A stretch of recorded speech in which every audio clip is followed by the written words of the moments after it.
My fiancée texted, "I met with a lawyer to see how your inheritance works after we're married." I replied, "Smart." Then I called my dad, explained the situation, and had myself temporarily written out of the will. When her lawyer gave her the bad news, she frantically tried to backpedal. Original post. I, 29 male, got engaged to Jessica, 27, 8 months ago. We'd been dating for 3 years, living together for the last year and a half. Everything seemed pretty solid. We split bills, had similar life goals, the whole package. My family liked her, her family liked me. Wedding was set for next spring. Here's what you need to know. My dad owns a successful plumbing business. Nothing crazy like tech money, but he's done well. Built it from nothing over 35 years. My grandfather also left some properties when he passed 5 years ago.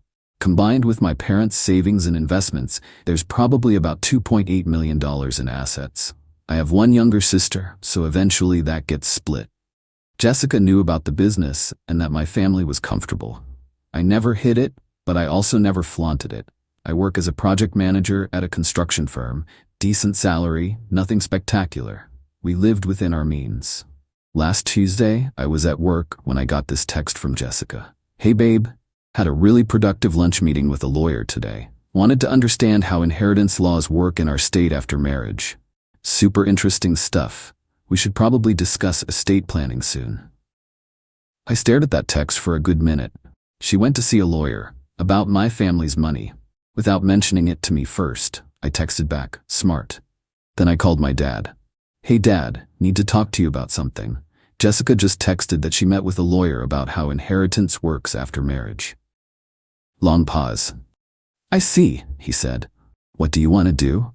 Can you write me out temporarily? Just until I figure this out? Come by the office after work." That evening, Dad had already called his lawyer. Within 48 hours, I was completely removed from the will. Everything would go to my sister Megan if something happened to my parents. The lawyer made it airtight but reversible. Meanwhile, Jessica came home that Tuesday night, all chatty about wedding centerpieces. Didn't mention the lawyer meeting at all. I didn't bring it up either. Just smiled, nodded, acted normal. Thursday, she was on her laptop in the living room when her phone rang. She looked at the number, then went to the bedroom to take it. I could hear her through the door. "What do you mean there's nothing? That can't be right, but his father owns..." "Check again." "What about grandfathers? Nothing?" She came out looking pale. Sat down next to me. "Everything okay?" I asked. "Yeah, just work stuff." Friday morning, the mask started slipping. "Hey, we should really talk about getting a prenup," she said over breakfast. "Sure. What brought this on?" "Just thinking about our future, making sure we're both protected." "Protected from what?" She fumbled with her coffee mug. Just general protection." "Okay, let's both get lawyers and draft something fair." Her face fell. "Both? I mean, we could use the same one. Save money." "Nah, that's not how prenups work. Each person needs independent representation." She dropped it, but I could see the wheels turning. Update 1. The next week was educational. Jessica started dropping weird hints about finances. Random stuff like, "Your dad's getting older. Have you guys ever discussed succession planning for the business? Megan seems really irresponsible. Hope your parents have safeguards in place. It's weird that your dad never officially brought you into the business, right?" Each time, I'd give vague non-answers. "Dad's got it handled. Megan's doing fine. I like my job." Then came Saturday. Jessica's mom, Diane, called asking if we could come for dinner Sunday. Sure, why not? We get there, and it's not just dinner. It's Jessica, her parents, and her brother Kyle, the entrepreneur. He started 5 businesses, all failed. Diane starts, "So we wanted to discuss the wedding budget." "We're keeping it modest," I said. "The venue's already booked." Jessica and I agreed on $15K total. "Well, that was before we knew about your family's situation," Diane said. "What situation?" Jessica jumped in. "Mom, stop." "What?" "It's reasonable to expect his family to contribute more." "The groom's family traditionally..." "We're not traditional," I interrupted. "Jessica and I are paying for our own wedding." Kyle snorted. "Must be nice, keeping all that family money while your future wife struggles." "Struggles? Jessica makes $65K a year, we're doing fine."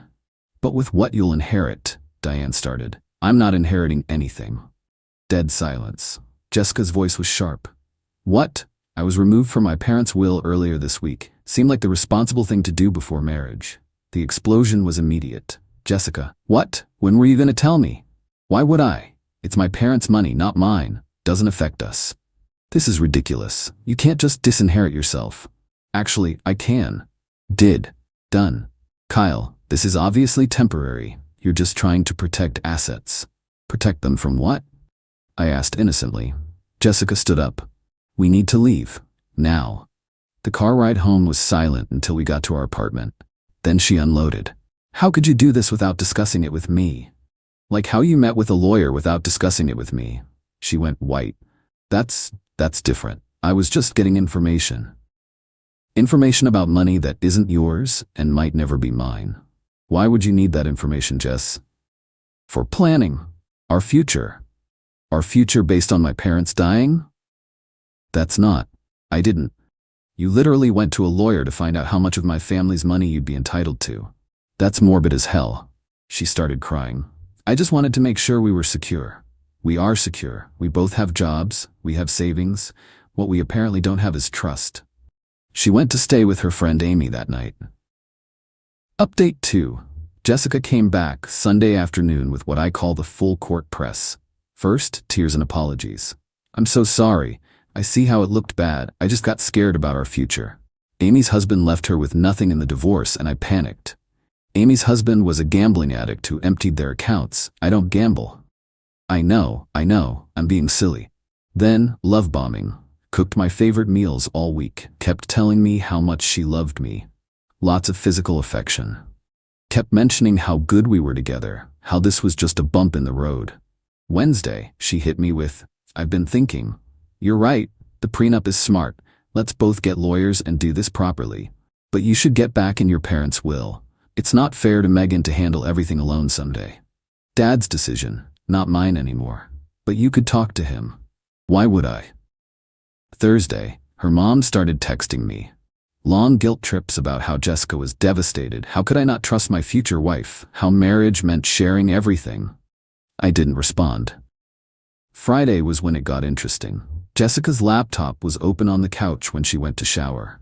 A Facebook message popped up from Kyle. Did you try the emotional angle? Dad says if that doesn't work, maybe postpone the wedding until you can figure out the inheritance situation. I snapped a quick photo with my phone. When Jessica came out, I was packing a bag. Where are you going?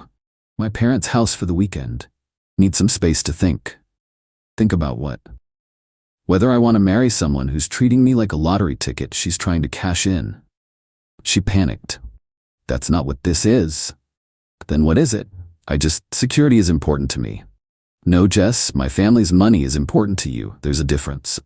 I left. She called 23 times that weekend. Her mom called 8 times. Kyle texted once, you're making a huge mistake, bro. No, Kyle, I'm avoiding one. Update 3. Stayed at my parents' house through Monday. Dad and I had some good talks. Mom made her famous lasagna. Megan found the whole situation hilarious. So she basically pre-divorced you for money you don't even have? That's next level. Tuesday morning, I went back to the apartment while Jessica was at work. Started dividing things up. Not packing yet, just mentally cataloging what was mine, hers, ours. Found something interesting in her desk while looking for the lease agreement. A printed email exchange with the lawyer she'd met with. 3 emails. First one, 3 weeks before she met with him. I need to understand inheritance laws and marital property rights. My fiancé's family has substantial assets. His reply, happy to help. Our consultation can cover spousal rights to inherited assets, commingling concerns, and strategic planning. Her response, perfect. Also interested in what happens if there's no prenup versus a standard prenup. 3 weeks. She'd been planning this for 3 weeks before meeting him. I grabbed my phone and documented everything with photos. Jessica came home around 6, saw me in the living room with the lease agreement out. What's that for? Figuring out the penalty for breaking it. She sat down slowly. Don't do this, please. Jess, you consulted a lawyer about my inheritance 3 weeks before you actually met with him. This wasn't a spontaneous worry. This was planned. How did you? Doesn't matter. What matters is you've been strategizing about my family's money like it's already yours. It would be ours when we're married. No, inheritance is separate property unless commingled. Your lawyer should have told you that. She was quiet. Then he said there were ways around that. Ways around it? Wow. That's not what I meant. What did you mean? She started crying again, but this time felt different. Desperate. I grew up watching my mom struggle. Dad's business never took off. We never had stability. When I met you, you were just this nice guy with a good job. Then I found out about your family and I thought finally, I wouldn't have to worry anymore. So you fell in love with my family's bank account? No, I fell in love with you. The money it made me feel safe. Safe enough to plan how to get access to it. I'm not a gold digger. No, you're worse. A gold digger is honest about the transaction. You convinced me you loved me for me. She grabbed my hands. I do love you. You love the idea of me, the me that comes with a trust fund that doesn't exist anymore. You could get it back. Your dad would put you back in the will if you asked. And there it was. The real Jessica. Get out. What? Pack a bag, go to your parents' or Amy's. I'll give you a week to find a place. This is my apartment too. Your name's not on the lease. You're a month-to-month tenant at best. Want to fight about it? We can do this legally. She stared at me. You've changed. You've become cold. Mean. No, I've become aware. Pack. Now. She threw things into a suitcase while sob-screaming about how I was throwing away our future, our love, our life together. As she headed for the door, she turned. You'll regret this. When you're 40 and alone, you'll realize you threw away someone who actually loved you over your paranoid trust issues. I'd rather be alone than be someone's retirement plan. She slammed the door. Update 4. The entitlement escalation was swift and spectacular. Wednesday, day after she left, got a call from our wedding venue. Jessica had called trying to cancel and get the deposit back. In her name only. The venue called me because I was the one who'd paid. Keep the date for now, I told them. I'll let you know by Friday. Why keep it? Because I'd lose the deposit anyway. Might as well think about it. Thursday, Jessica's dad, Robert, showed up at my work. We need to talk, man to man. About what? About you destroying my daughter over some misunderstanding. Misunderstanding? She consulted a lawyer about inheritance before we even set a wedding date.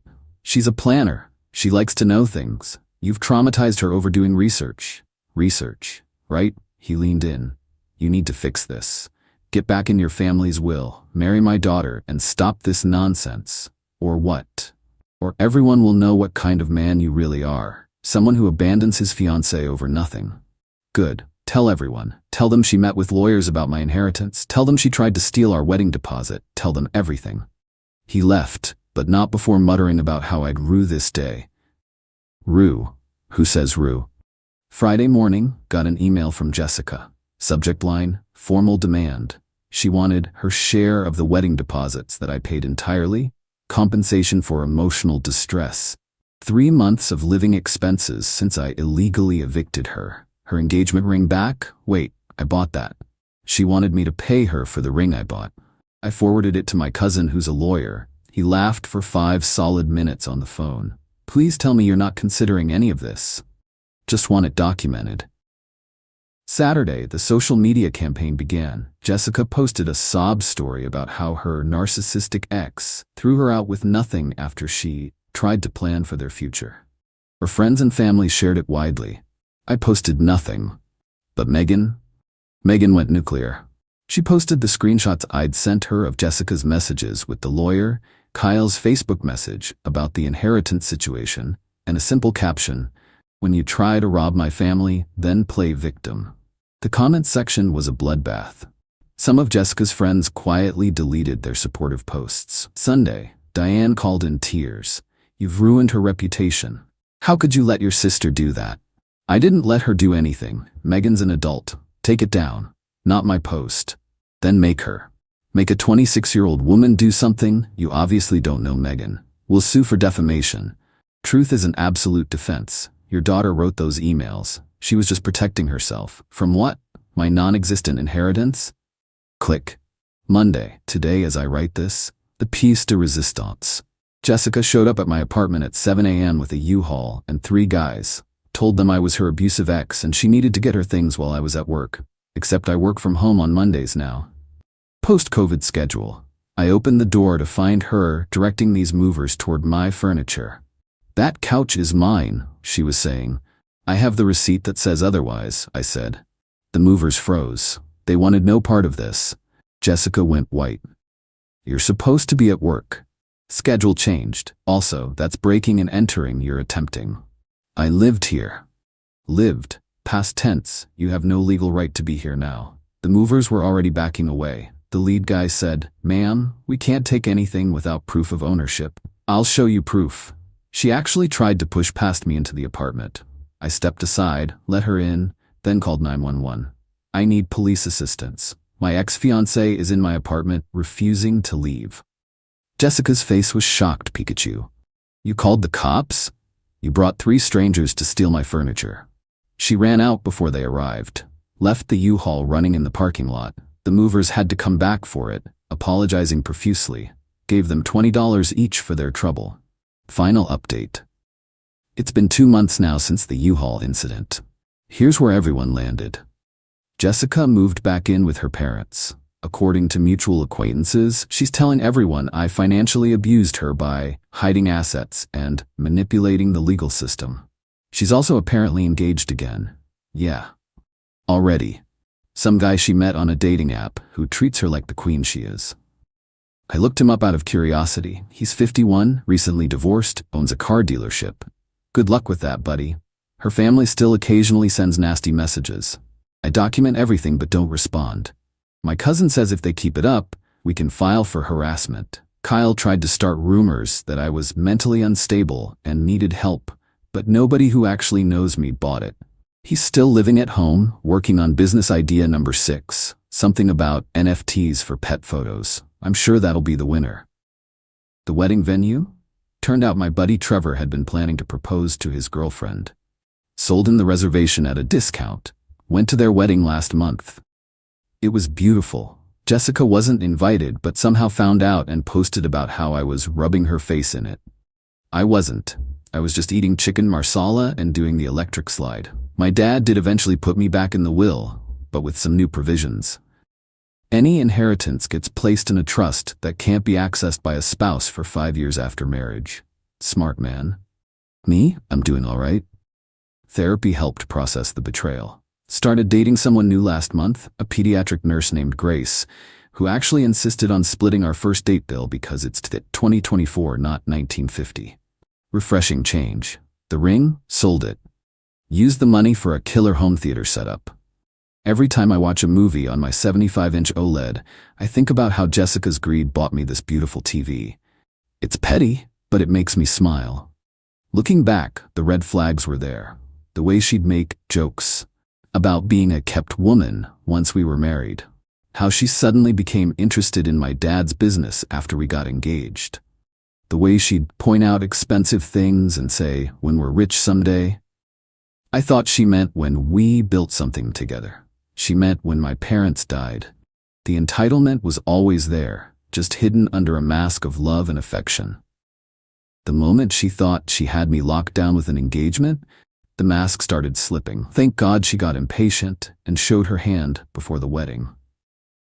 To anyone reading this, if your partner starts meeting with lawyers about money that isn't even yours yet, run. If their family treats your family's hard-earned success like a lottery ticket, they're entitled to cash, run. If they love your potential inheritance more than you, definitely run. Trust your gut. When someone shows you who they really are, believe them the first time. And Dad? He still jokes about it. Best $2.8 million I never had to spend on your divorce. Thanks, Dad. You're not wrong.